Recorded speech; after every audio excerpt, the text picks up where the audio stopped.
Vamos lá.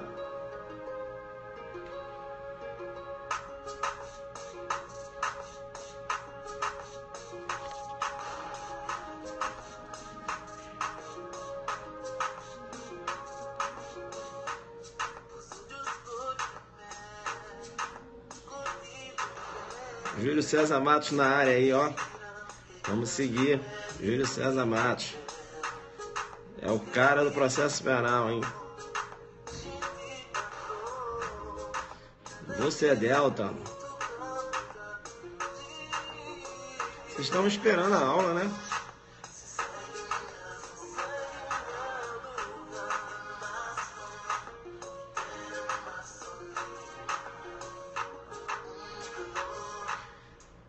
Goiânia na área.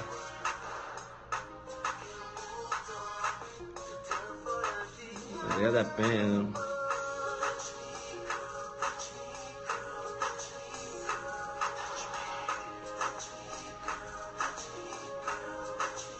Isso aí. Arroba Boretti, né? Você quer aprender direito civil? Cola no professor Boretti, né? Ó, arroba Boretti, é o cara do direito civil, né? Joga muito duro. Delegado de polícia, magistratura, MP é com ele, hein? Ele é o cara. É isso aí, pessoal. Vamos convidando os amigos, né? É isso aí, né? Tamo junto, 60 pontos lá na Polícia Militar de Goiás. Você jogou muito duro, né? O Boretti faz um trabalho de coach também? Olha, rapaz, que legal. Tá vendo? Então vamos divulgar isso aí, não sabia não, hein? Alfa Zulu na área. 63. Galera, tudo feliz, né? Com o aulão adelante. PM Goiás, né? Meus alunos arrebentaram. Eles passaram o carro na Funrio.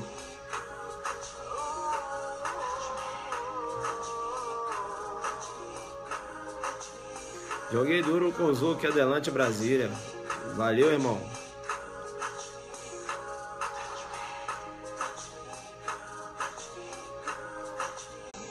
É isso aí.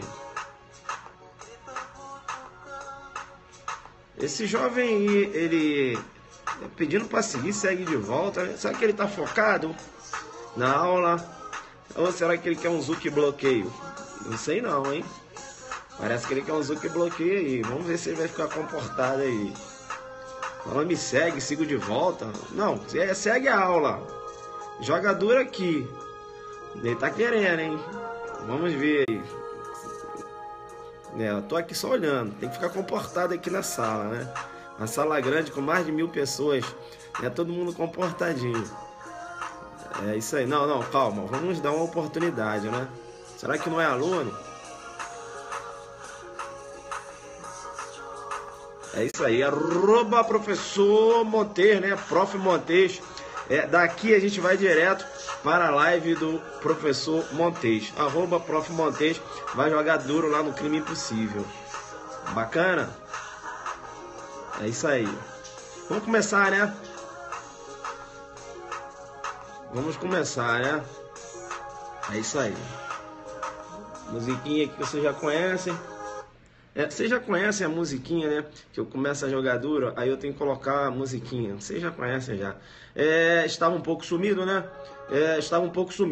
Por que eu estou sumido? Mas aparecendo hoje aqui, porque eu estava sumindo, que eu estou muito concentrado. Professor, mas você acabou de concentrar agora o aulão PM Goiás. Disseram lá, né, que o aulão PM Goiás, lá o aulão adelante, ele não tomou nem conhecimento da Funrio, atropelou. Pessoal, foi nesse nível. Atropelamos na Funrio, diversos alunos com a pontuação muito alta, né? 60 e poucos pontos, dentro, né? Dentro, graças a Deus. Professor, ainda disseram o seguinte, que você ainda falou o tema da redação, e eu falei o tema da redação. Em homenagem, né, à redação, veja, eu não sou bobo, né? Lei Maria da Penha, 10 anos agora em 2016, grande probabilidade de pedir na redação. Eu falei, olha, Maria da Penha, beleza? né, redação Aposta na Maria da Penha, e fui falando, né, alguns pontos lá que vocês poderiam puxar. Sabe o que ajudou vocês também? É que eu coloquei diversas questõezinhas da Maria da Penha no material adelante. Então você resolvendo a questão, você lembrava, opa, aquela questão que estava certa, que falava isso, eu vou falar aqui na redação. Eu não sou bobo, né? Já coloquei justamente para isso, tá certo? Você chegou em casa também, fez uma revisão da Lei Maria da Penha, falou, professor falou, esse maluco às vezes ele fala coisa, cai mesmo, vou dar uma estudada. Aí quando chegou lá você falou, eu não acredito. Deus iluminou, não é? Deus ajuda quem trabalha, né? Então, por que eu estou sumido? Eu estou muito concentrado para o aulão delegado de Goiás. Estou muito concentrado, tá? Vou jogar muito duro lá. Veja, já estamos aí finalizando o segundo lote. Corre lá, né? Corre lá no www.adelante.net.br www.adelante.net.br, tá? Corre lá, já faz a sua inscrição. Eu quero participar desse aulão, professor, esse aulão Adelante, delegado de Goiás. Professor, eu quero participar por diversos motivos. E eu vou te falar dois. Fala. Primeiro, que eu vou lá fazer a prova. E segundo, professor, você falou, são 7 concursos para delegados, né? Agora em 2017, 7 concursos para delegado em 2017. Então, por exemplo, eu estou indo nos aulões, eu estou crescendo, né? Eu estou crescendo. Vamos supor que não seja a minha hora agora, mas olha, eu tenho 6 oportunidades. Você tem 6 oportunidades. E eu não vou perder a oportunidade de realizar uma preparação, né? O pessoal aí jogando duro, eu vou nesse aulão. Eu vou nesse aulão porque eu quero me preparar. Não só para esse concurso de Goiânia, não, professor. Eu quero me preparar para esses 7 concursos que irão ocorrer de delegado de polícia. Eu não posso dar mole, eu não posso ser bobo. É o que você fala, estudar com maldade. Estudar com maldade, filho. É isso aí, beleza? Vai lá, né? Vai lá um aulão em exercício daquele jeito que vocês conhecem. Nada de conversinha, de brincadeira. É pauleira, beleza? Pauleira, a gente vai resolver diversos exercícios lá. Professora Josiane Minar, Direito Tributário. Professor Bernardo Gonçalves. As questões de Direito Constitucional do CESP estão saindo do livro do professor Bernardo Gonçalves. E o professor Bernardo Gonçalves vai ser o professor de Direito Constitucional lá do nosso aulão, beleza? Quem está estudando pelas questões, dê uma olhada lá e verificou isso, legal? Bacana. Direito Empresarial, eu tenho uma professora André Santa Cruz, né? Direito Empresarial esquematizado, né? Ele vai jogar duro lá, Direito Empresarial. Eu coloquei um professor específico de Direito Eleitoral, beleza? Para jogar muito duro. Professor Marco Montes, um monstro da teoria do crime, né? Eu chamo ele de monstro da teoria do crime, ele, né? Tem aquela visão boa das teorias lá. E além disso, ele vai trabalhar medicina legal, né? O professor, promotor de justiça, Cristiano Gonzaga, com direito penal, parte especial, não é isso? Eu vim ali jogando duro na jurisprudência e também com legislação penal extravagante, tá certo? E é isso. Professor, vai ter português? Não. Não, português não, porque, veja, eu não vou deixar de colocar um eleitoral para colocar português. Sabe por quê? Porque o Sérgio me pediu 9 questões de eleitoral. Eu não posso perder essas 9 questões. Beleza? 9 itens na prova do Recife. Quem viu isso? Então, é tática. Entenderam o que é tática? É tática. Pô, vou colocar um professor só de eleitoral. E tá pedindo eleitoral direto. Entendeu? Então, né? Os alunos que não estudaram eleitoral, meus alunos irão acertar as questõezinhas de eleitoral. Beleza? Vamos lá, então. Vamos começar, né? Vamos jogar logo duro. Então corre lá, tá? No www.adelante.net.br, nosso aulão Adelante, delegado de Goiás, corre lá, segundo lote. Veja, hoje eu vou dar uma passada boa aqui na Lei Maria da Penha. Por que eu vou dar uma passada boa aqui na Lei Maria da Penha? Eu vou dar uma passada boa porque vai ser uma lei que vai despencar nos concursos agora em 2017. Já está despencando em 2016. E ainda mais na área policial. Professor, mas por quê? Cara, direto a gente trabalha com a Lei Maria da Penha. Né? Eu vou te falar, não tem um plantão, né? Raramente eu passo um plantão batido sem fazer um flagrante relacionado à Lei Maria da Penha. Ontem mesmo, um filho, né, de 47 anos, filho X, veja, xingou, né, ofendendo a mãe Y. A mãe Y tem 78 anos, né? Ofendendo a mãe. E veja que ele quanto mais, né? Sempre, né? Ela passando por aquilo, ela não aguentou mais, foi na delegacia. Veja, eu perguntei, mas vem cá, ele te agrediu fisicamente? Não, doutor, não agrediu. Ele te ameaçou? Também não. Mas ele te ofendeu? Sim, me chamou de cafetina, rapariga. Eu falei, vou jogar duro. Aí eu chamei no Perceba e falei o seguinte, olha aí, eu tenho a violência moral, né? Não é isso? Veja aí, né? eu tenho injúria, né? Olha aí, chamando de cafetinho, né? Isso é complicado, né? Atribuir, né? Uma qualidade negativa, né? Chamei no Perceba e falei para mãe, veja, há aí uma situação de violência doméstica, né?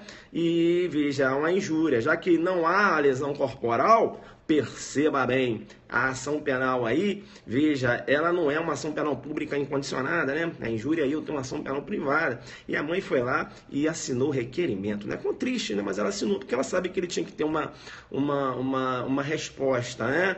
E aí eu chamei no Perceba e, professor, mas aí você não lavrou o termo circunstanciado? Não lavrei o termo circunstanciado. Professor, mas foi injúria, crime de menor potencial ofensivo. Sim, mas o artigo 41 da Lei 11.340 afasta a 9.099. Aí o que ocorreu? Eu lavrei o auto de prisão em flagrante. Professor, tá. Aí você lavrou o auto de prisão em flagrante, uma situação de Maria da Penha, né? Filho versus mãe, bacana.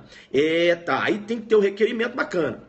Mas você tomou alguma outra providência? Sim, eu tomei uma outra providência. Qual, professor? O delegado sempre tem que estar ligado. Qual a providência que o delegado deve tomar? Sempre quando ele for lavrar um flagrante. Verificar se o crime é afiançável. Beleza? Então, veja, o fato do crime ocorrer no âmbito doméstico, veja, não afasta a possibilidade lá da aplicabilidade do arbitramento da fiança, beleza? Então, veja, o crime ele entrava lá no bojo, né? Cuja pena não é superior a 4 anos, tá certo? Artigo 322 do Código de Processo Penal. Chamei no Perceba, arbitrei uma fiança, né? Arbitrei uma fiança, ele não pagou a fiança, né? E ficou preso. Eu não sei se na audiência de custódia ele deve ter, né, o juiz deve ter concedido a liberdade. Eu creio que não, porque ele já tinha diversas ocorrências lá, xingando, ofendendo a mãe, né, ameaçando. Eu acho que o juiz não deu, não, a liberdade provisória na audiência de custódia, não, né? É chato, o pessoal, né, falando com vocês aqui, a gente bate esse papo, né? Porque nessa vida de delegado de polícia, atividade policial, e eu já estou dando aula, né? Se ligou aí, que eu já chamei, não perceba, já joguei um caso concreto, sou a prova, apresentando um fato, o que o delegado deve fazer, se ligou? Você vivenciar isso, sabe? Porque você vê a mãe ali assinando um requerimento, a manifestação de vontade dela, veja, não é uma manifestação de vontade pura, eu diria. Por quê? Porque tem uma emoção ali, sabe? Ao mesmo tempo que ela assina aquele requerimento, ao mesmo tempo ela não quer assinar. Essa é a verdade, né? E você também não, aí tem que aguardar, né? E ela acaba assinando, mas ela vai com o coração partido, porque um filho é um filho. Não tem como, pessoal, não tem como. A mãe chega na delegacia, toda mãe, pode ser o maior vagabundo que for. Eu falo isso porque, veja, chama no Perceba conhecimento de causa, né? Veja, eu tô lá na delegacia, por isso que eu falo conhecimento de causa. Toda mãe chega lá, pode ser o maior vagabundo. E a maioria das mães, sabe, são trabalhadoras lá, chegam na delegacia, pô, doutor, meu filho e tal. Eu falei, não sai dessa vida. Uma mãe não desiste do seu filho. Ele pode até agredi-la, ela não desiste do seu filho. Já viu isso?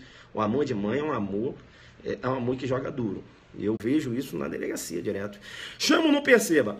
Perceba então que, analisando o mapa da violência,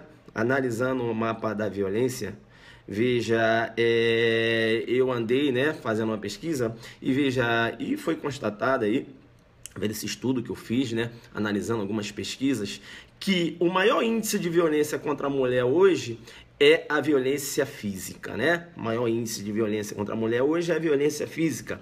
Em segundo lugar, eu tenho a chamada violência moral, né? Aquele xingamento, aquela ofensa, né?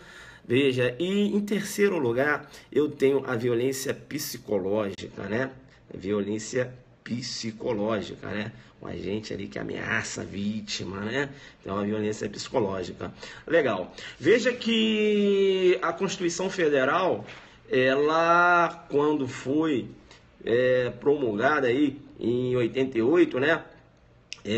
Veja, ela deu uma roupagem de igualdade, né, entre homens e mulheres. O artigo 226, parágrafo 8º lá da Constituição Federal, estabeleceu, né, uma igualdade em relação a direitos e obrigações na relação conjugal, não é isso? Na relação conjugal, entendendo aí que não há que se falar, veja, em hierarquia entre o homem e a mulher, né? O homem não é o senhor da mulher, né? Então, veja, homens e mulheres, né, direitos iguais, relação conjugal, veja, direitos e obrigações são iguais, beleza? Chamou aí no princípio da igualdade. O próprio artigo 226, te chamo no perceba, ele já determinou o que eu chamo de comando constitucional. Né, comando constitucional dizendo o seguinte, olha, considerando, né, veja, o alto índice de violência contra a mulher, o legislador infraconstitucional, o legislador constituinte falando, né, o legislador infraconstitucional, dando comando, né, ele falou o seguinte, o legislador infraconstitucional, perceba, te chamo no perceba porque você deve elaborar uma lei que venha reprimir, né, veja, esse tipo de violência, né. Veja, em 88 você já tinha esse comando constitucional, no sentido de que o Estado deveria promover, né, melhor dizendo, deveria promover, isso que eu queria dizer, mecanismo para coibir esse tipo de violência. Beleza? Pois bem, legal. Veja que, muito embora você pudesse visualizar, né, esse comando constitucional lá no artigo 226, perceba bem, o couro continuava a comer. Como assim continuava a comer? A mulher continuava sendo vítima de violência doméstica por esses agressores covardes. Bacana? Até que chegou uma situação de que uma vítima, veja, chamada aí Maria da Penha Fernandes, né? Maria da Penha Fernandes. Veja que a Maria da Penha Fernandes, ela foi vítima de violência doméstica durante 20 anos. E o agressor tentou matá-la por 2 vezes. Na segunda vez, deixou a vítima tetraplégica. Eu te chamo, não perceba, porque, veja, e a vítima lutando para que esse agressor fosse punido. E a morosidade da justiça brasileira, né? E a morosidade da justiça brasileira. Isso, paraplégico, exatamente. Então, eu te chamo, não perceba, porque veja... A Corte Internacional de Direitos Humanos condenou o Brasil a pagar uma indenização à pessoa, né, identificada e conhecida hoje aí pelo seu nome, né, todos conhecem, a Maria da Penha Fernandes, né, chamada Maria da Penha. Tá? Após o Brasil pagar essa indenização a Maria da Penha, veja, o Brasil então, o governo brasileiro, melhor dizendo, né, tomou a providência de atender o comando constitucional estabelecido lá no artigo 226 da Constituição Federal. E editou a Lei 11.340/06. A Lei 11.340/06, veja, ela cria mecanismo para coibir a violência, né, a violência contra a mulher.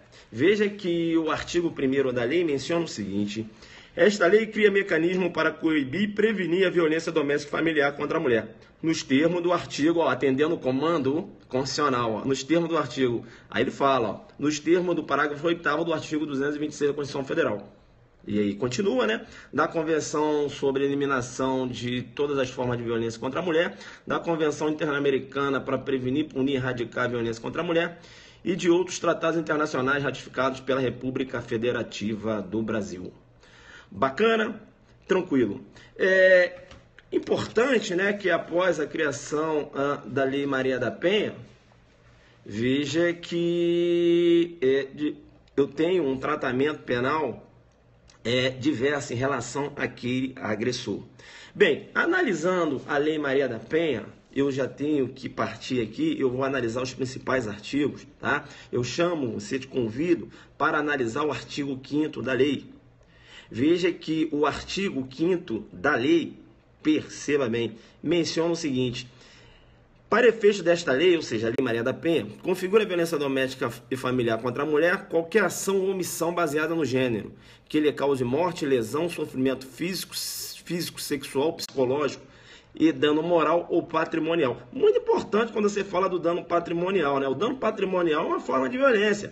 E aí, lá no aulão de delegado do Pará, eu cheguei e falei, olha, se liga no dano patrimonial, hein? Pô, mas aquele namorado, né? Veja que tem aquela relação de afeto, aquele namorado, perceba, né? Ciumento, Aí quer ver lá algumas mensagens no Zap, né? Às vezes a menina faz parte ali do grupo Adelante, ela tá recebendo as mensagens lá, né? Informações importantes acerca de jurisprudência, e ele fica com ciúme. Ele fica com ciúme, chama no percebo o telefone, né? Pega o telefone da menina e joga no chão. Pá! Quebra o telefone. Veja que ele não agrediu, veja que ele não xingou, veja que ele não ameaçou, mas pegou um patrimônio, né, da namorada e jogou no chão, quebrou. Eu tenho um dano patrimonial, ou seja, uma forma de violência, uma forma em que configura a violência contra a mulher, beleza? Muito importante o dano patrimonial, e caiu lá no Pará, e assim eu até mencionava na aula. Isso, tá rindo, né? Tá rindo porque eu falei lá no Delta Pará, eu falei, ó, o cara vai pegar o telefone e vai jogar no chão. Aí na prova, porra, tava lá, o cara pegando o telefone e jogando no chão, você falou Alfa Zulu, ele não é mole. Como é que ele adivinha essas paradas? Oh, é o que mais ocorre, pessoal. É o ciumento. O examinador raciocina como eu estou raciocinando. Olha, vai aparecer uma situação e o ciumento, ele pega o telefone e vê o Zap, né? Vê lá a menina conversando, ela tá conversando com um amigo. Aí ele olha, já fica já cheio de ciúme, já joga no chão, né? Olha aí, ó, dano patrimonial. Isso, perceba. Tá. Outra coisa importante, a gente aqui está analisando, né? Veja os contextos que configuram a violência doméstica. Eu tenho que te chamar no perceba e falar o seguinte: cuidado, tá? É a técnico. Veja, você que é do direito não pode ficar falando uma coisa dessa. Por quê, professor? Ficar falando que o cara cometeu crime previsto na lei, na lei 11.340. Pelo amor de Deus. Ele está respondendo lá por crime, por crime de violência doméstica. Não é bem assim, né? Veja, né, chama no perceba. A lei 11.340, ela não criou figuras penais. Beleza? Ela não criou figuras penais, não. Tranquilo? Não criou figuras penais. Tá? Então tem que ficar, né, atento. Né? Não criou figuras penais. Beleza? Veja, você tem um tratamento previsto aqui na Lei 11.340, por exemplo, medidas protetivas em desfavor do agressor. Entenderam? Agora não há que se falar em enquadramento de condutas. Beleza? Tranquilo. Tá. O inciso 1, ele menciona o seguinte, e configura a violência doméstica. Inciso 1, vamos lá. No âmbito da unidade doméstica compreendida como espaço de convívio permanente de pessoas com ou sem vínculo familiar, inclusive as esporadicamente agregadas. Olha, eu vou te chamar no perceba, porque uma empregada doméstica, ela pode ser vítima de violência doméstica. Eu te chamo no perceba, aquela empregada doméstica, veja, esporadicamente agregada, né? Ela mora lá naquela residência, e aí tem o chamado patrão, né? O empregador. O empregador vai e agride essa empregada doméstica, eu tenho aí, tá, uma violência doméstica configurada, tá? Ela entraria aqui, ó, inclusive esporadicamente agregadas, né? Entenderam ou não? Então entraria aqui no inciso 1. Inciso 2, tá? A gente vai analisar aqui os pontos mais importantes, não dá aqui pra gente esmiuçar demais a Lei 11.340, mas eu vou bater no que cai na prova. Entenderam aquele esquema que eu falo, que cai na prova? É isso aqui, vai aqui.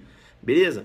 Vamos lá. Inciso 2. No âmbito da família compreendida como a comunidade formada por indivíduos que são ou se consideram os aparentados, unidos por laços naturais, por afinidade ou por vontade expressa. Vontade expressa, por exemplo, eu tenho aí a adoção, né? Por afinidade. Olha a afinidade. Veja, agora mesmo o STJ, né? Caiu lá lá no Pará, lá genro versus sogra, né? Configura a violência doméstica, o STJ, inclusive, nesse sentido, né? O STJ, inclusive, nesse sentido. Inciso 3. Em qualquer relação íntima de afeto, na qual o agressor conviva ou tenha convivido com a ofendida, independente de coabitação. Inciso 3 está caindo direto. Então, veja, perceba bem, o Tício, né, era casado com a Mévia, separaram, veja, e o Tício não vive mais com a Mévia, mas veja, eles tiveram um relacionamento, né, conjugal, e aí eu tenho uma relação íntima de afeto, né, isso, casado, ex-namorados, e eu vou chamar a atenção depois por ficante, calma. Veja, em que há uma relação íntima de afeto. Então você tem que ter uma relação íntima de afeto, né? Está junto? Configura a Maria da Penha. Não está junto? Não tem mais afeto. Mas teve afeto? Teve. Conviveu? Configura. Bacana? Tá. Agora fica esperto. Namorados configura a violência doméstica? Namorados, sim. Agora, veja, o Tício encontrou com a Mévia, ficou com a Mévia lá na boate, né? A Mévia deu uma beijoca nele e ele deu uma beijoca na Mévia. Aí um mês depois ele encontrou com a Mévia na rua. Aí falou, Mévia, eu não gostei daquela beijoca que você me deu lá na boate, não. E aí, rapaz, agrediu a Mévia. Será que eu tenho violência doméstica configurada? Não tenho.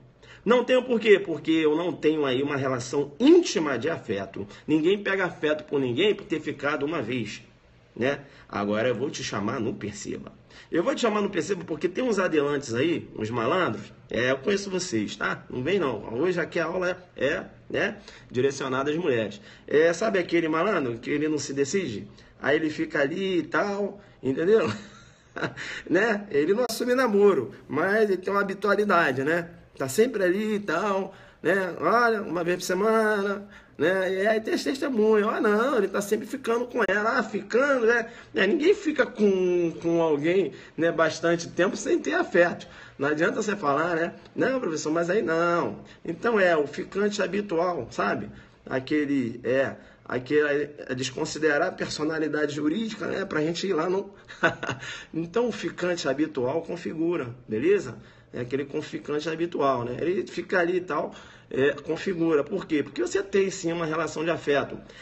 Outra coisa importante que você tem que ficar ligado, quando a gente fala aí da relação íntima de afeto, veja que até mesmo um relacionamento extraconjugal, perceba a possibilidade da aplicação da Maria da Penha. Legal?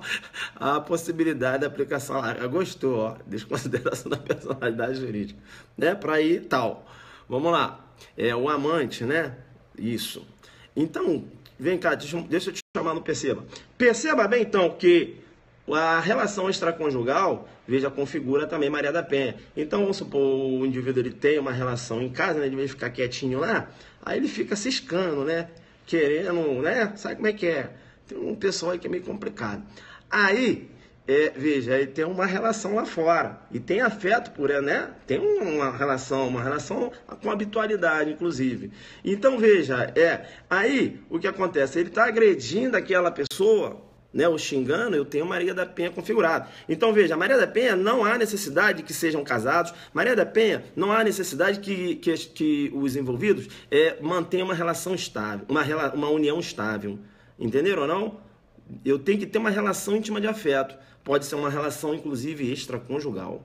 Beleza? Legal. O parágrafo único da lei menciona o seguinte: as relações pessoais enunciadas neste artigo independem de orientação sexual. Eu te chamo agora em duas correntes doutrinárias. Eu te chamo numa corrente doutrinária.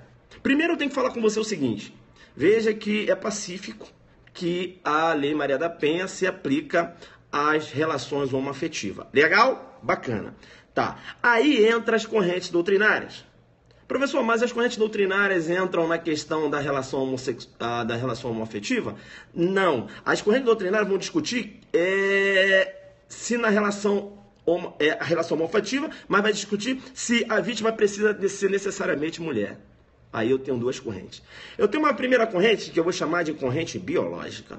A corrente biológica, ela segue o seguinte, ela segue, né, a seguinte concepção. Vem cá. Aí entra a questão do transexual.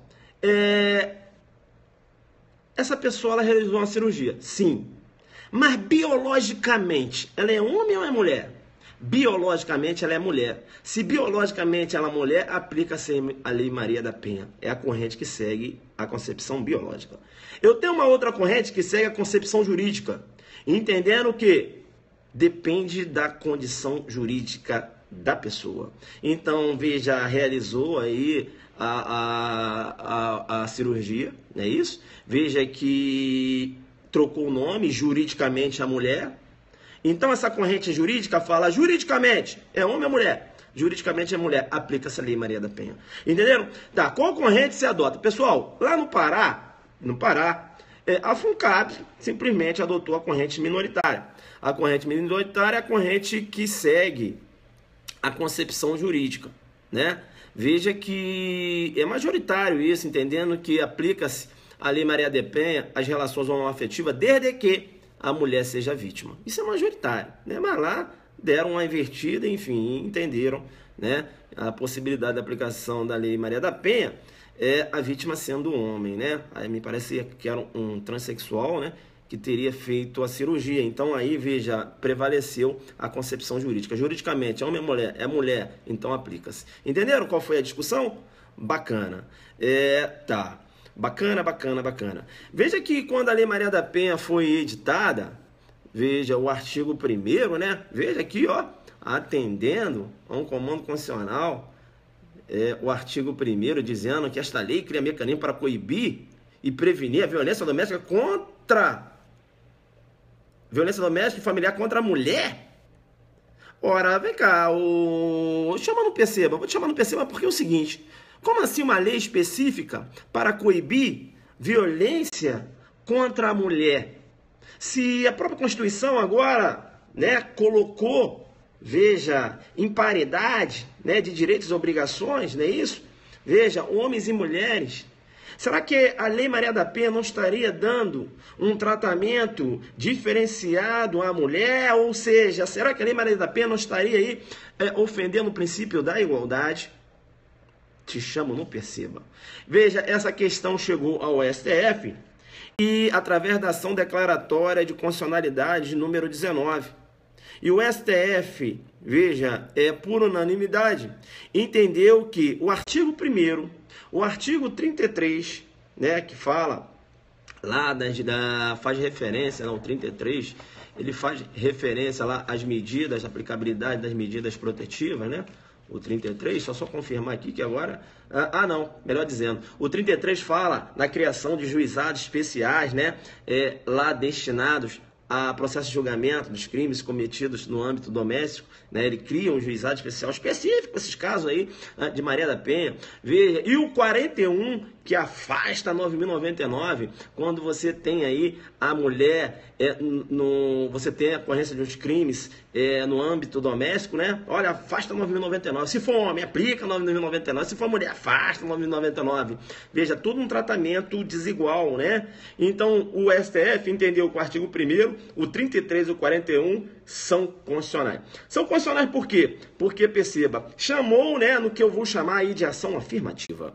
A ação afirmativa, veja, ela, né, procura homenagear o que eu chamo de princípio, né, da igualdade, mas veja, o princípio da igualdade buscando a igualdade o quê? Material. Beleza? O princípio da igualdade, ele tem que homenagear a igualdade material. Não basta a igualdade formal, beleza? Não basta a igualdade formal. Homens e mulheres, né, são iguais perante a lei, mas veja, há que se verificar se materialmente você tem essa igualdade. É ou não é? Será que materialmente você tem essa igualdade? Né? Quem é mais vítima? Aí vai falar assim, mas vem cair um homem que é vítima de violência doméstica no âmbito familiar. E tem, né?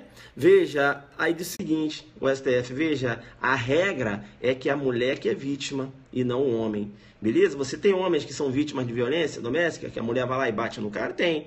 Mas não é a regra. A regra é que a mulher, né, que figura como vítima quando ocorre a violência doméstica no âmbito familiar. E por isso, buscando a igualdade material, a lei os dispositivos, né, e aí a lei por si só é constitucional.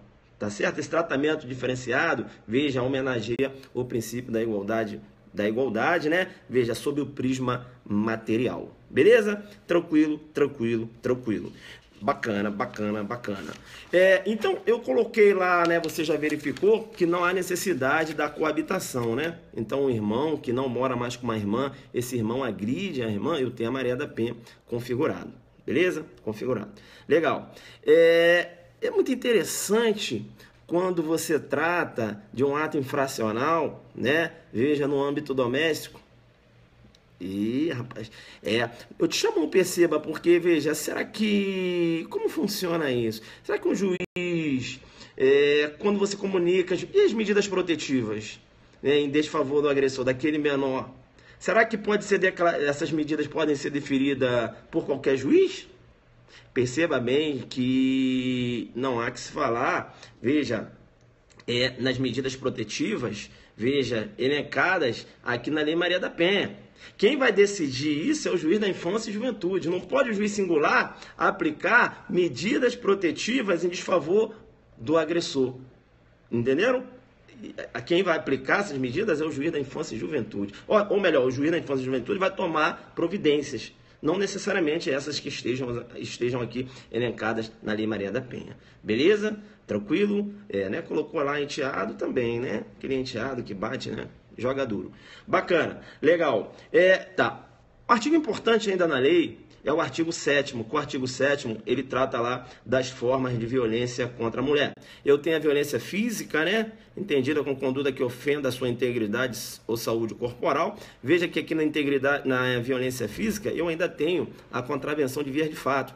Muito embora o artigo 41 faça referência aos crimes, o entendimento hoje, tanto em sede de STF e STJ, que inclui-se também aí as contravenções penais, beleza? As contravenções penais também, quando ocorridas no âmbito doméstico, veja, não há possibilidade da aplicabilidade da Lei 9.099. Então, isso quer dizer o seguinte, professor, se o cara, por exemplo, ele deu um tapa na esposa, sim, professor, mas não ficou lesão, isso, eu tenho uma via de fato. Apresentou na delegacia, sim. Esse cara é preso em flagrante? Sim. Vai ser preso em flagrante por ter cometido uma contravenção penal? Sim. Entenderam ou não? Mas não seria uma 9.099? Não. Por quê? A fato de ser 9.099, você vai verificar que eu posso ter uma prisão em flagrante pelo simples fato do esposo ou do namorado empurrar a namorada. Entendeu? Você que foi empurrada hoje, você pode ir lá na delegacia, jogar duro, os policiais vão lá, prende, o delegado vai, tum! Né? Então, entenderam? Tá, deu um empurrãozinho, não tem lesão não, filho. Não empurrou, via de fato. Né? Toma aí então, né? Né? Tem que jogar duro. Entendeu? Prisão, cadeia. Professor, mas e aí? Se você prender na contravenção de via de fato, tem um outro procedimento que o delegado tem que fazer? O que eu falei para você? Toda vez que o delegado lavrar um flagrante, ele tem que atentar por um segundo procedimento. Beleza? Qual, professor? Ele tem que atentar se é possível fiança. Aí vai ter fiança. Contravenção penal. É isso? Legal, legal. Então, vamos lá. O artigo 7º, ele fala então da violência. Aí o inciso 1 eu já analisei, perceba. E agora tem o inciso 2. No inciso 2, ele fala aqui, né, a violência psicológica, entendida qualquer conduta que lhe cause dano emocional, diminuição da autoestima, ou lhe prejudique, perturbe o pleno desenvolvimento, ou que vise degradar ou controlar suas ações, comportamento, crença, decisões, mediante ameaça, constrangimento, humilhação, manipulação, isolamento, vigilância constante. Aí, ó, perseguição quanto mais. Já viu aquela parada? A mulher não quer mais o cara, mas ele fica perseguindo, né? Ele fica perseguindo, fica mandando mensagem, mas ela não te quer mais. Não, mas eu não vou viver sem ela. Parceiro, aprende a administrar o luto, né? Tem diversas mulheres no mundo. Ela não é a única. Você tem que aprender, né? Você não pode deixar. A mulher não quer mais você. Mas você não pode parar seus estudos por isso. Né? Não quer? Tudo bem, filho. Eu vou continuar jogando duro aqui com o Zu. O que você vai fazer? Eu vou continuar jogando duro, estudando aqui e tal. Você não me quer mais, beleza. Eu vou continuar aqui. Nada de perseguir. Porque, veja, essa perseguição, veja, você pode responder lá na perturbação da tranquilidade. Não é isso? E aí, olha, é uma forma de violência. Né? Seria o quê? Uma violência psicológica. É o cara que fica ali, sabe? Ela não te quer mais e o cara tá lá igual um bobão, se humilhando. Tem que se humilhar, não. E outra coisa também, nada de vingancinha. O que é vingancinha? A mulher não quer mais, ela tá com outro namorado e o cara já sai mergulhando em outro relacionamento. Pra dizer que eu também tenho uma... Não, filho. Né? Concentra, fica tranquilo.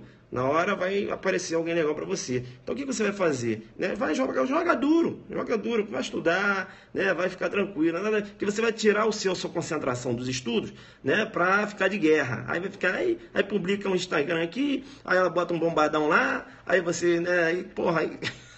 entendeu? Deixa, né? Vamos seguir. A mesma coisa o homem, né? Mesma coisa a mulher. O cara não quer mais, deixa ele, né? Aí colocou lá uma bombadona, aí você fica aqui, né? Professor, agora eu tô aqui um pouquinho acima do peso e tal, que eu tô estudando, mas deixa eu passar. Isso, vai passar, você vai ficar tranquilo. Vamos concentrar no estudo. Hoje, você tem que concentrar no estudo, beleza? Vamos lá, então. Tá, bacana. Olha só, se liga no que eu vou falar agora. Há uma pegadinha tremenda quando eu trato da violência psicológica. Sabe o que o examinador vai fazer contigo? Ele vai fazer o seguinte com você. Olha só o que ele vai fazer o seguinte. Ele vai jogar uma questão que, segundo a lei, configura a violência psicológica, e ele vai chamar de violência moral. Ele vai chamar de violência moral. Aí ele vai falar assim, ó, constitui violência moral, né? Constitui violência moral no âmbito doméstico. Aí ele vai falar lá, ó, uma conduta que venha a causar humilhação ou constrangimento da vítima. Aí você vai falar assim, porque xinga, né? Um xingamento, veja, provoca, né? Uma humilhação, um constrangimento. Tá certo, você vai levar no meio da cabeça. Você vai levar no meio da cabeça. Por quê? Coloca um alfazulu aí. Ele vai tentar armar aqui pra mim. O pessoal até né? Um xingamento causa uma humilhação. Concordo com você. Mas vou chamar no perceba. Por que eu vou chamar no perceba? Porque é a letra da lei, filho. Não adianta entrar com... Não adianta. Entendeu? Para a lei, xingamento, por exemplo, injúria, a injúria, a calúnia, a difamação, constitui uma forma de violência, sim, mas é violência moral. Quando ele falar de humilhação, constrangimento, a violência é psicológica, segundo a lei. Entenderam ou não? Bacana? Então, cuidado, né? Coloca aí um alfazulu e fala, cuidado. O examinador vai tentar armar uma pegadinha da violência psicológica versus a violência moral. E eu tenho que saber o que é uma coisa e o que é outra coisa, segundo a lei. Muito embora, quando eu vejo quem foi xingado, tem uma, né, é humilhado. Entenderam? Tá vendo como você começa a aprender a estudar com maldade? Vendo como eu tenho maldade para estudar? Eu não caio nessas paradas. É por isso eu formei em 2002, em 2004 estava passando para delegado, porque eu estudava com maldade. Eu fazia aqui, ó, aí, ó. Acho que eu tô aqui, papapá, tá tudo aqui. Né? Papapá, minhas setinhas, né? E eu vou aqui, né? Papapá, mas tá aqui, ó, tudo estudado. É isso? Vem comigo. Bacana. A violência sexual, claro que aqui tem outras formas de violência psicológica, né? Isso aí depois você vai mergulhar. Não dá aqui pra gente mergulhar muito. Mas vem aqui que eu só anotar os pontos importantes. Quando eu falo violência sexual, muito importante. Veja que hoje, há muito tempo atrás, veja, o homem, né? Ele tinha o direito ao sexo. Sabia disso? Fazendo parte aí, né? Do débito conjugal. Não é isso? Veja, então, perceba, por o fato dele ser casado, veja, a mulher tinha que ter uma relação sexual com ele. Então, você não tinha como verificar, materializar um delito contra a dignidade sexual quando casados. Entendeu, não? Então, vamos supor, se ela não, né? Hoje ela não tá querendo e tal. E aí ele forçava, né? Porque ele é nervoso, ele é ele é danado. E aí ele forçava a relação, entenderam? Veja, professor, mas olha só, constranger alguém, né? Veja, ele até utilizava aí da violência e grave ameaça, que ela não queria isso. Não tinha um consentimento, não. Pô, professor, mas eu tenho um estupro. Veja, eu tenho um fato típico. Mas esse fato não era antijurídico. Por que não antijurídico, professor? Porque ele estava amparado por uma excludente de licitude. É mesmo? É. Prevalecia na doutrina, há muito tempo atrás, que o homem, veja, ele estava abarcado pelo exercício regular do direito. Então, aquele homem, né, que convivia com a mulher, ele tinha o direito a sexo. Se ela não quisesse, ele poderia forçar, porque ele estava no exercício regular do direito. Eu te chamo no perceba, porque esse pensamento, veja, né? Agora a Constituição homenageando aí direitos e garantias fundamentais, veja, respeitando a autodeterminação. Perceba bem, exatamente, era o chamado débito conjugal. Veja, hoje não, né? Hoje, se o homem forçar a mulher a ter relação sexual, ele vai responder no estupro, muito embora seja casado com ela. Perceba? Então, e outra coisa, veja que o consentimento tem que ser antes e durante. Né? Então, veja, se ela consentiu antes do ato sexual e no meio do ato sexual ela fala, agora eu não quero mais, e ele forçar, eu tenho o estupro configurado. Por quê? Porque, veja, continuou a prática do ato sexual sem o consentimento dela. O consentimento tem que ser antes e durante.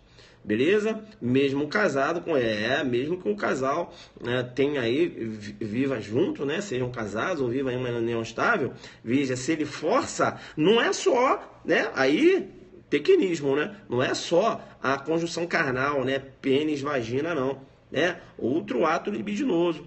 Até mesmo de forçar um beijo, quero te beijar, não quero olho, mas né? Veja, o beijo lascivo, ou ele força, né? Vai, tira a roupa, tudo bem, mas tira a roupa, deixa eu te ver, né? Que se eu te ver pelado, isso vai, veja, vai saciar minha lascívia. Veja, eu tenho estupro configurado, porque hoje o STJ, inclusive, entendendo que a contemplação lascívia configura o estupro. Não é isso? Joguei duro? Bacana, então. Então, é muito esperto, né, em relação a isso. Um ponto também importante, veja, a mulher ela quer usar, né, um método contraceptivo e ele impede também uma forma de violência sexual, não é isso? Forçar o aborto, né? Fora que, claro, vai responder lá pelo crime, beleza? Mas veja, é uma forma de violência sexual também. Então, essas formas de violência sexual você tem que estar ligado, que é aquela letrinha da lei, beleza? Para você não dar uma escorregada aqui. A violência patrimonial, eu tinha falado, né? Olha, por exemplo, o Tício não está mais com a Mévia, tá certo? Eles namoraram durante muito tempo, bem, separaram. E a Mévia, jogando duro, trabalhando, comprou o celular dela. Isso, entendeu? E aí o Tício falou, não vai ficar mais comigo, dá esse celular aqui, subtraiu, vou ficar para mim. Subtraiu coisa alheia, com a intenção de ter para si. Eu tenho um furto, né? Porque esse patrimônio não é dele. Ele subtraiu, ligado à questão da relação, né? Porque está, né, chateado e agora ele quer ficar com as coisas dela. Eu tenho aí a questão da violência patrimonial. E ainda digo mais, ela emprestou o carro para o Tício. Acabou a relação, perceba. E o Tício falou o seguinte, acabou, não vou devolver mais o carro, vou ficar para mim. Quero agir como se dono fosse. Gostei desse carro. Apropriação indébita, né? Eu tenho aí uma violência patrimonial também, beleza? Afetando o patrimônio. Beleza? Tranquilo. Te chamo no Perceba agora para ir para o artigo 10. E no artigo 10, eu estou analisando os artigos mais importantes.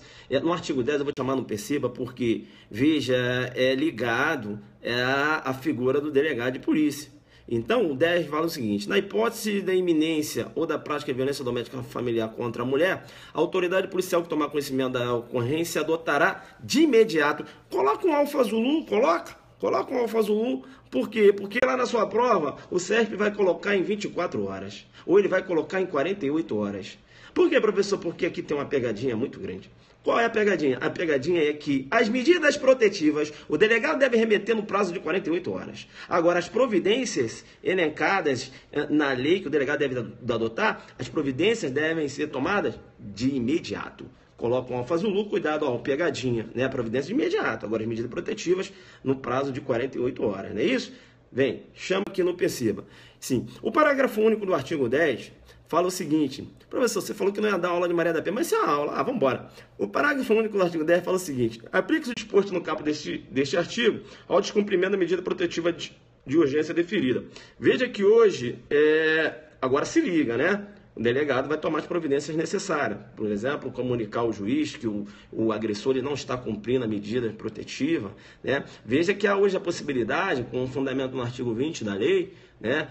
Veja, artigo 42, inclusive, alterou lá o 313 do CPP, a possibilidade do deferimento da prisão preventiva, né? Descumprimento de medida protetiva. E aí o STJ matou no peito e falou, olha, se liga aqui, chama no Perceba. Eu chamo no Perceba porque o descumprimento de medida protetiva, segundo o STJ, não configura crime de desobediência, né? O STJ chamando nesse Perceba aí. Beleza? Tranquilo. Veja que a autoridade policial, no atendimento à mulher vítima, deve adotar diversas providências. Essas providências elencadas aqui no artigo 11, perceba, o rol é taxativo, o rol é exemplificativo e não taxativo, beleza? Rol exemplificativo e não taxativo. Isso quer dizer o quê, professor? Ele pode adotar outras providências, veja, além dessas que estão previstas aqui no artigo 11. Beleza? Tranquilo? O artigo 11 fala o seguinte, no atendimento à mulher em situação de violência doméstica familiar, a autoridade policial deverá, entre outras providências. Coloca aí, filho. Coloca aí o Alfa Zulu. Coloca o Alfa Zulu no 11. Por quê? Coloca o Alfa Zulu no 11. Olha só, tá vendo como você está aprendendo a estudar? Colocando o Alfa Zulu. Coloca o Alfa Zulu no 11, onde está dizendo deverá, que o CERP vai colocar sempre que possível. Sempre que ali não fala isso, ele fala deverá. Obrigatoriedade. É isso? Sempre que possível, não. Obrigatoriedade. Deverá, entre outras providências. né? Colocou aqui. Na letra da lei não está assim, o professor está aqui, é de deverá. Entendeu? Colocou lá, dá uma pegadinha, você tem que chamar aqui, ficar esperto. Inciso 1. Garantir a proteção policial quando necessário, comunicando de imediato ao Ministério Público e ao Poder Judiciário. Então, proteção policial, né? SA, por exemplo, o cara está ameaçando a vítima, né? Veja, e há necessidade de uma proteção policial, a gente vai fazer aquela proteção policial e encaminhar logo, comunicar, melhor dizendo, ao Ministério Público e ao Poder Judiciário, né? E além disso aqui, claro, remeter lá as medidas protetivas para o deferimento das medidas protetivas. Veja, agora muito interessante, veja que por força do artigo 12, parágrafo 1º da lei, não é o delegado que pede as medidas protetivas não, pelo amor de Deus. O delegado não tem legitimidade para pedir medidas protetivas. Professor, como não? Não, filho. Quem tem legitimidade é a parte, o delegado remete. Entendeu? Não é o delegado que pede, não. O delegado de polícia peça a medida protetiva. Não. A vítima que vai pedir, o delegado que vai remeter. Coloca o Fazulu nessa também, porque essa foi boa. E eu pensei que fosse o delegado que pedia, não, o delegado remete, né? Você vai verificar lá, né, que o delegado ele deve remeter, não é isso? Bacana. Vem então. Encaminhar o ofendido ao hospital, ao posto de saúde, ao Instituto Médico Legal. Então a vítima chegou na delegacia, há necessidade, por exemplo, da realização de um exame de corpo de delito, a viatura vai levar essa vítima até o hospital. Beleza? Aí vem a pegadinha.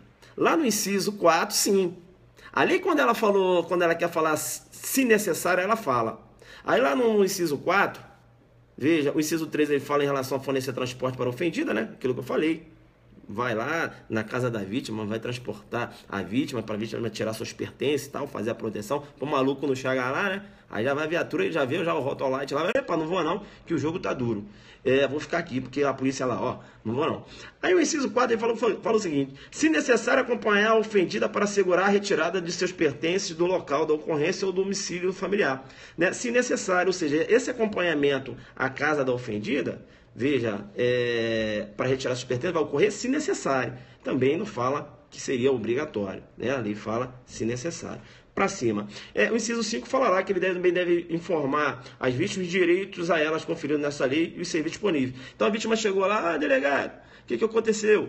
Não, eu quero registrar a ocorrência, meu marido me bateu. Olha, a gente tem aqui, você vai registrar a ocorrência policial, tá? Tem a Lei Maria da Penha, a Lei Maria da Penha.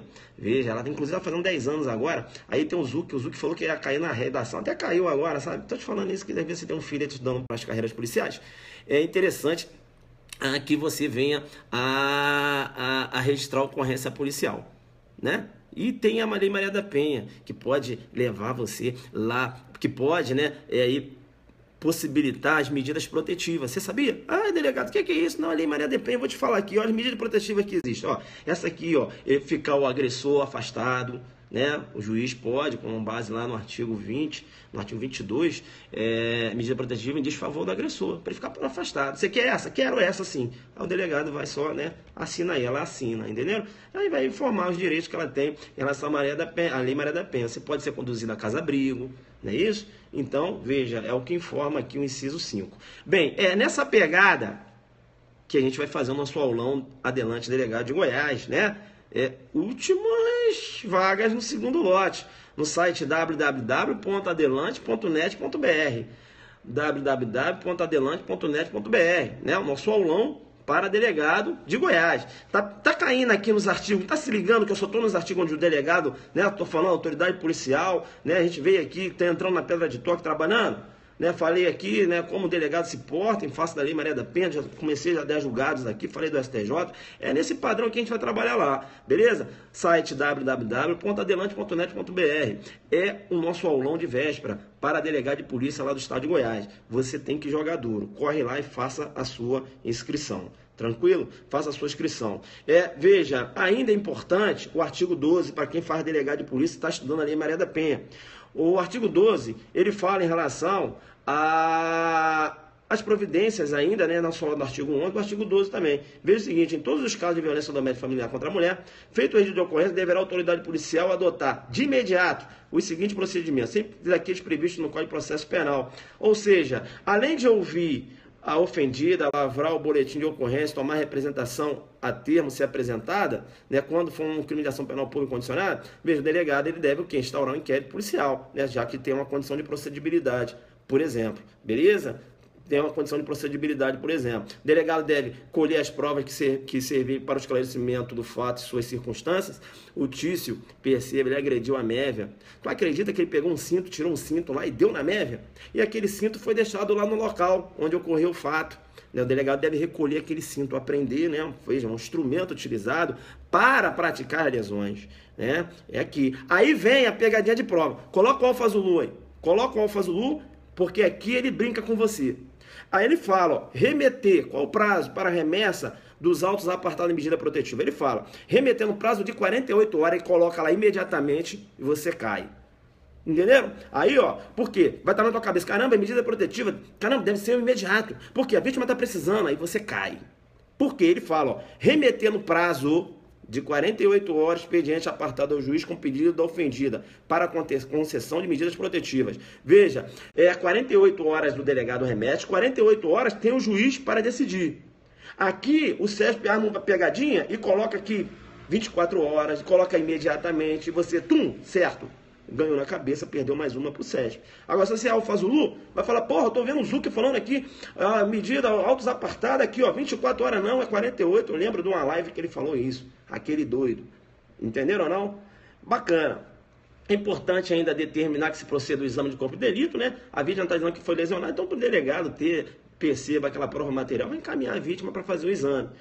Não tem mais lesão, eu vou fazer o exame de corpo de delito indireto, né? Através do quê? De prontuários médicos. E hoje o STF entende que a prova testemunhal configura um exame de corpo de delito indireto. Como assim, professor? A testemunha verificou que a vítima foi lesionada. A lesão desapareceu, ela também não foi lá no posto de saúde. Mas eu tenho uma testemunha aqui, ficou tudo vermelho, doutor. Você viu? Tá todo machucado, tá toda machucada lá. Olha, é um exame de corpo de delito indireto através da prova testemunhal, STF nessa pegada. Beleza? A prova testemunhal para o STF pode configurar aí, pode, né, materializar um exame de corpo de delito indireto. Beleza? Tranquilo. Essa caiu? Ah lá, caiu, né? Ah, mas caiu aonde? Na PM Goiás? Joga aqui pro Zuc. Eu falei isso aí no aulão. Nem vi essa prova ainda no aulão. Vem cá comigo então.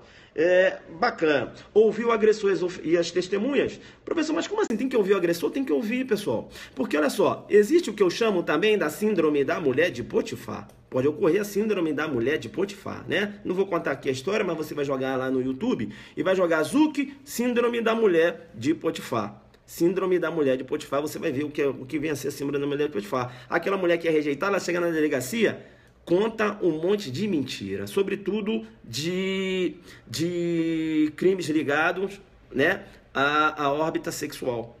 Fala que o Tício forçou ela a ter sexo, quando o Tício nada fez, né? Legal? Ela, né, veja, materialismo que a gente chama de síndrome da mulher de Potifar, né? José do Egito, a mulher de Potifar, acusando José de ter forçado com ela sexo. José não fez nada disso. A mulher que cria aquela, né, todo aquele, imputando, né? Veja, imputando um fato que ela sabe, inclusive, que é um fato, falso, né? Tem a calúnia aí, veja, né, materializada. Bacana? Então o delegado tem que ouvir o agressor. Até para o delegado ter ciência né? O delegado tem que ser imparcial, né? A mulher apareceu lá toda machucada, que vai sair prendendo o cara. Vem cá, e você? Aí o delegado vai ouvir o cara tá todo embriagado, aí vai pegar a ficha e fala coisa com coisa, né? Claro que ele bateu nela, né?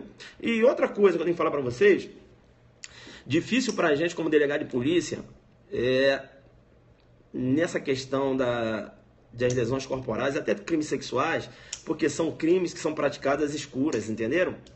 Como assim às escuras? Porra, você não tem testemunha, cara. A mulher chega lá toda machucada e fala que é o cara fala que não.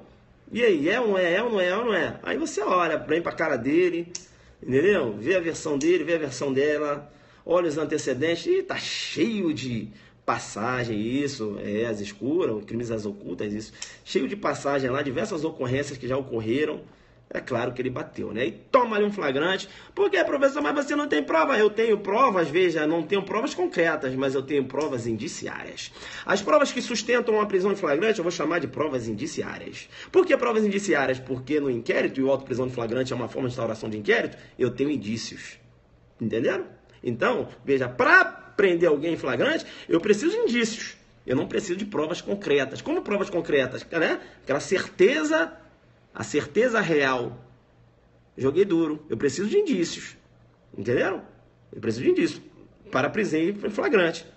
Ah, professor, prendeu, o cara foi preso em flagrante, ocorreu instrução processual, professor. E no final foi provado que o cara não foi autor do fato. E aí, professor, como é que fica? E essa prisão que ocorreu? A prisão é legal. Por quê? Porque as provas para sustentar uma prisão em flagrante são provas indiciárias. Uma prova para sustentar uma condenação são provas, né? Veja, eu busco lá a verdade real. Provas concretas. Eu não posso condenar ninguém com base em provas indiciárias. Joguei duro? Vem. Agora eu posso prender? Posso. Né? Posso. Inclusive, e aí, olha que bonito. As prisões cautelares são baseadas com provas indiciárias. E a prisão em flagrante é uma forma de prisão cautelar. Joga duro, vem comigo. Vem comigo então. Bacana. Professor, já está acabando? Já estamos acabando já. Tá? Outro ponto importante também é em relação à remessa do inquérito policial. O delegado vai remeter o inquérito policial no prazo legal, previsto na lei. É isso? Indiciado solto, 10 dias ou 30 dias, indiciado preso, 10 dias, ou 30 dias solto, né? É o que menciona o dispositivo legal aqui.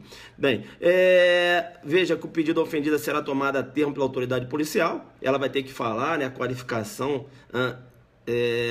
da ofendida e do agressor deve constar, tá, nesse pedido, nome, idade, dependente, descrever o fato, como ocorreu, beleza? E o delegado vai anexar lá no boletim de ocorrência.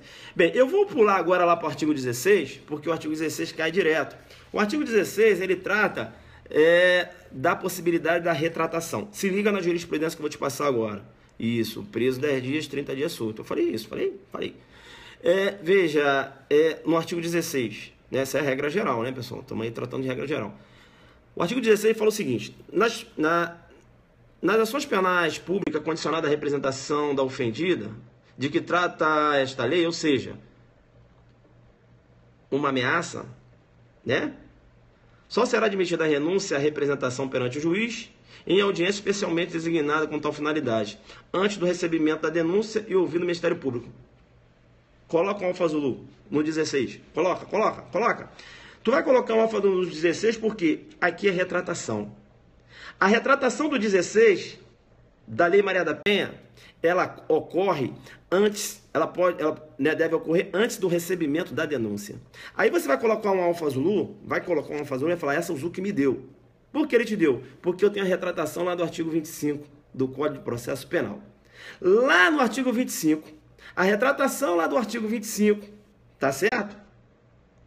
Ela ocorre até o oferecimento da denúncia. Então aqui é até o recebimento e lá é até o oferecimento. Coloca um alfa azul e fala, aqui não, CESP. Aqui não, aqui, né? Aí você, porra, eu sei que é retratação, mas a retratação antes do oferecimento. Aqui está recebimento, tá errado. Vai ganhar no meio da cabeça. Por quê? O artigo 16, a retratação é antes do recebimento. E lá no 25, até o oferecimento. Entenderam ou não? Então, cuidado, né? Isso, coloca aí. Colocar o alfa azul, né? Que é para lembrar. Que ele vai falar, não, essa aqui é o azul que deu. Beleza. Vem cá, olha só o que eu vou chamar. Jurisprudência. Não peguei. Artigo 25 do CPP. Retratação até o oferecimento da denúncia. Artigo 16 da Lei Maria da Penha. Retratação até o recebimento da denúncia. Existe uma diferença, né, entre oferecimento e recebimento. Bacana? Legal. Olha só o que eu vou falar agora. Se liga no que eu vou falar. Se liga no que eu vou falar. Eu vou te chamar no Perceba. Tá? A gente tem que fechar aqui, porque a gente vai lá assistir a live do professor @Montes. @Prof. Montes, né? Crime impossível, vai jogar duro. Eu vou te chamar no Perceba. Por que eu vou te chamar no Perceba? Será que há obrigatoriedade da marcação dessa audiência? Então eu tenho um crime mediante representação, ameaça, a vítima representou na delegacia. Será que há necessidade do juiz designar uma audiência para essa vítima para verificar se ela não quer se retratar? STJ na pegada. STJ diz o seguinte: olha, não há necessidade da designação da audiência. A designação da audiência não constitui condição de procedibilidade para a propositura da ação penal. Não há, se a vítima representou, o juiz não tem que designar uma audiência para essa vítima perguntar se ela quer retratar ou não. Beleza? Então, veja, para o STJ, essa audiência preliminar, ela vai ocorrer? Sim, mas em que situação? Quando a vítima, perceba bem, né? Quando a vítima, ela não manifesta o direito, né? Vamos supor que ela fez, ela foi direto no MP, né? Levou o fato ao MP. Veja, ela não manifesta, ela representou, melhor dizendo, ela representou e depois ela foi na delegacia no outro dia. Ela representou, vamos dar um exemplo de delegacia. Ela representou e no outro dia ela foi na delegacia. Ai, não quero mais não. Ao delegado, opa, retratação não pode ser mais aqui. Ah, mas eu quero retratar, mas ele é bonzinho, era só para dar um aperto nele. Ao delegado, opa, quem aperta é cinto. Aqui a gente aplica a lei. Tá bom. Aí ela manifesta o desejo de retratar. Aí sim tem que designar a audiência. Se a vítima manifesta o desejo de retratar a representação.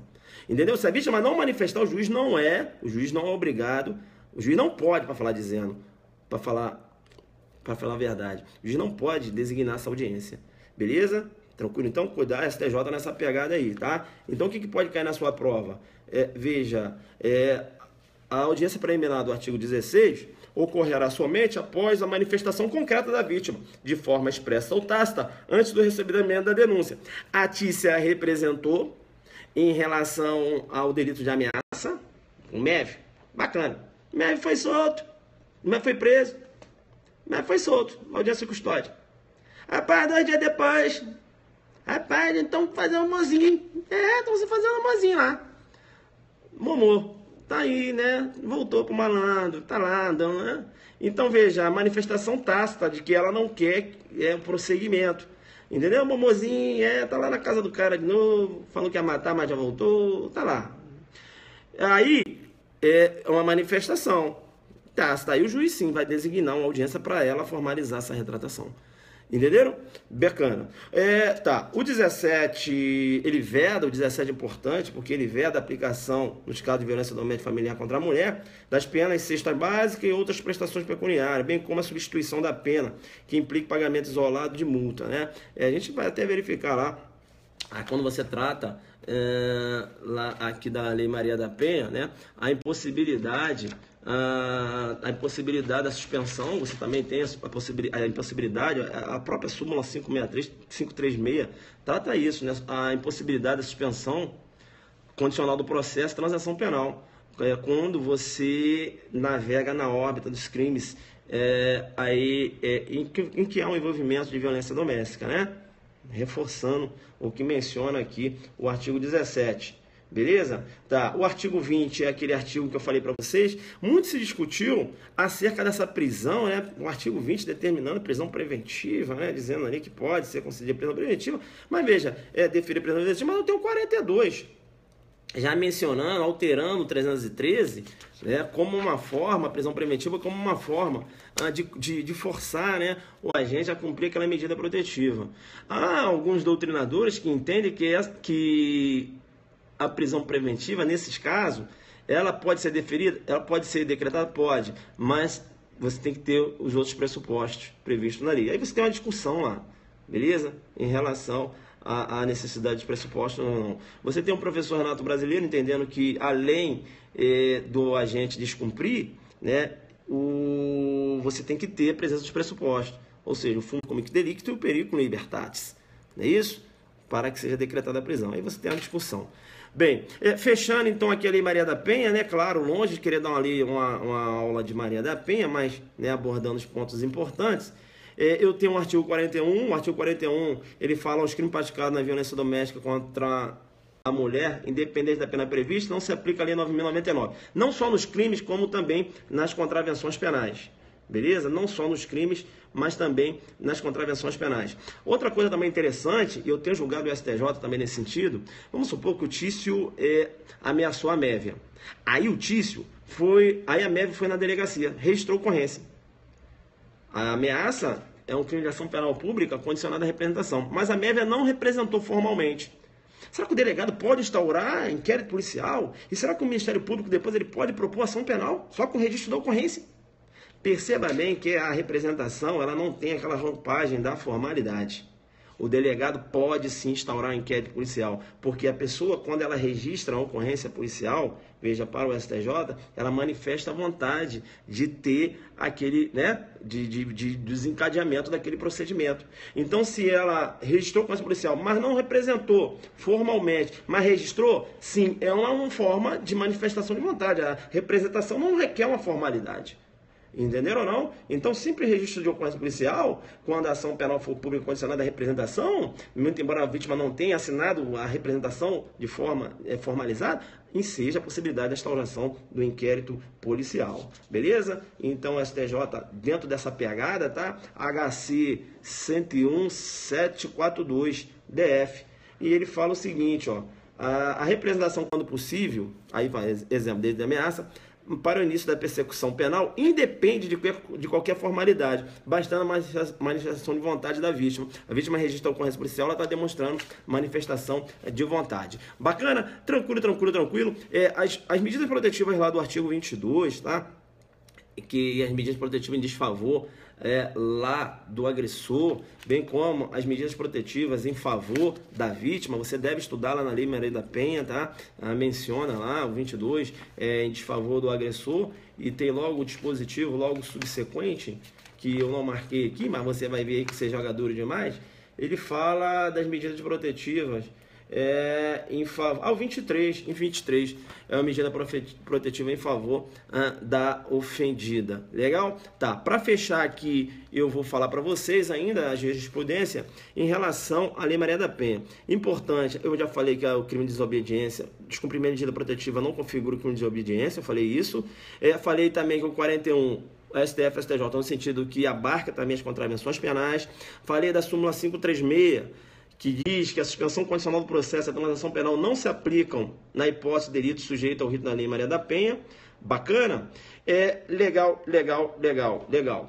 E eu ainda continuo com a pegada, porque eu tenho que falar ainda que não há possibilidade da aplicação da Lei Maria da Penha, da aplicação do princípio da insignificância, quando eu trato da Lei Maria da Penha. E eu te digo, né, te chamo no perceba. Veja que não há possibilidade do que eu chamo de bagatela própria, né? Que é o princípio da insignificância, bem como a bagatela imprópria.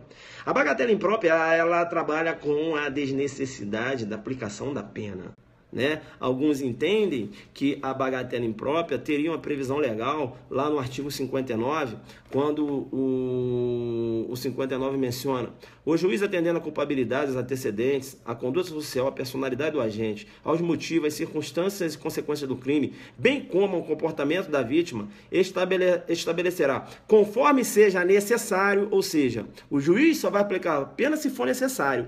E quando não for necessário, não há que se aplicar a pena. Então, veja, essa desnecessidade é o que eu vou chamar de princípio da bagatela imprópria, né? Seria a bagatela imprópria. Bagatela imprópria por quê? Porque eu não vou tratar aqui da tipicidade material, e sim da desnecessidade da aplicação da pena.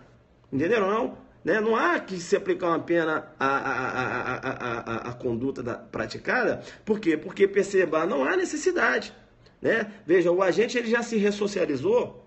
Por exemplo, o Tício, né, praticou o delito de roubo e ele, veja, praticou o delito de roubo, né, estava usando drogas. Rapaz, ele reparou o dano, sabe? Pagou lá a vítima: eu roubei aqui, mas estou aqui, juiz, reparando o dano. Ah, juiz, eu estava usando drogas, eu estou aqui, olha, na clínica, estou aqui me recuperando. Aí o juiz vai falar: será que há necessidade de aplicar, né, as penas lá do artigo 159 a esse sujeito, do artigo 157 a esse sujeito? Cara, eu acho que não. Vou aplicar o princípio da bagatela imprópria, com base no 59, porque o 59 fala: estabelecerá conforme seja necessário. Eu entendo que não há necessidade. Aí eu aplico o princípio da bagatela imprópria, ele cometeu o fato típico antijurídico, mas eu não vou aqui aplicar pena, né? Não vou aqui aplicar pena. Entenderam? Porque não há necessidade de aplicação da pena. Aí você tem a incidência do princípio da bagatela imprópria num roubo. Entenderam? Mato Grosso tentou fazer isso, o TJ de Mato Grosso. Aí o STJ deu na cabeça, né? Porque para o STJ não engole muito esse papo de princípio da bagatela imprópria, não. Sobretudo quando você trata lá dos crimes elencados, quando um crime ocorre no âmbito doméstico, né? Então o marido, veja, bateu, lesionou a mulher, lesionou. Rapaz, ele voltou com a mulher, tá numa boa, entendeu? Tá numa boa lá, tranquilo. Então vamos aplicar aqui o princípio, né? Ele tá trabalhando, se comportadinho, tá quietinho. Vamos aplicar então o princípio da bagatela imprópria? Como assim? Não vou aplicar pena nele não, porque ele voltou, tá quietinho e tal. Não há possibilidade. Entenderam? Então, não pode fazer confusão com a bagatela própria com a bagatela imprópria. A bagatela própria vai atuar lá na tipicidade material, né? Que também não é possível na Lei Maria da Penha. Como assim, professor? O Tício, ele deu deu um consinto, sabe? Na mulher dele. E tem uma lesão. Mas a lesão é ínfima. Mas é lesão, professor. Não é via de fato, não. Não é via de fato, não. Porque aparece a lesão, mas não é uma coisa grande, não. Então vamos aplicar o princípio da bagatela imprópria? Da bagatela própria? Porque é insignificante a lesão. Aí eu vou tirar a tipicidade material, ele não vai responder para lesão corporal, entendeu? É possível aplicar a aplicabilidade do princípio da insignificância na lesão corporal? Sim. Desde que essa lesão não venha a ocorrer no âmbito doméstico, joguei duro com você. Para fechar agora de vez, né, para eu poder ir embora, eu vou falar para você aqui os casos em que configura a Maria da Penha. Vamos lá? Fechamento. Configura a Maria da Penha. Filha versus mãe, pai versus mãe, irmão versus irmã, depois pega na retransmissão, tem que fechar. Genro versus sogra, companheiro da mãe versus enteada, tia versus sobrinha, ex-namorado versus ex-namorada, desde que tenha tido aí uma relação estável, né? Namorado, não é isso? Bacana? Pessoal, joguei muito duro, né? Agora todo mundo correndo para a live do professor @Montes, tá? Isso aqui é pegadão do Aulão Adelante, delegado de Goiás. Foi porrada, não é isso? É nesse padrão, eu não entro aqui para brincar. Valeu. Cansei.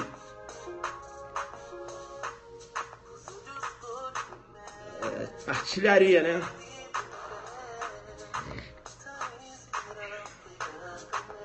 Pega esses casos do STJ depois na retransmissão, tá?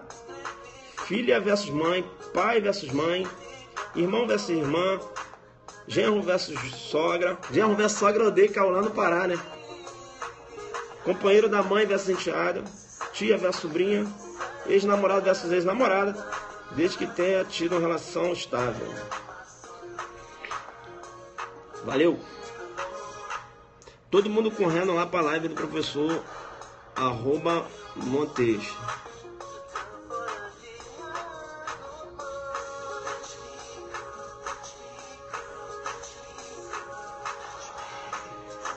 Valeu, galera.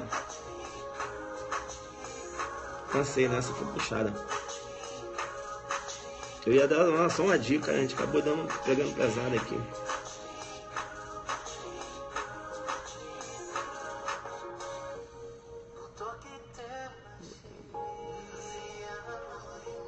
Valeu.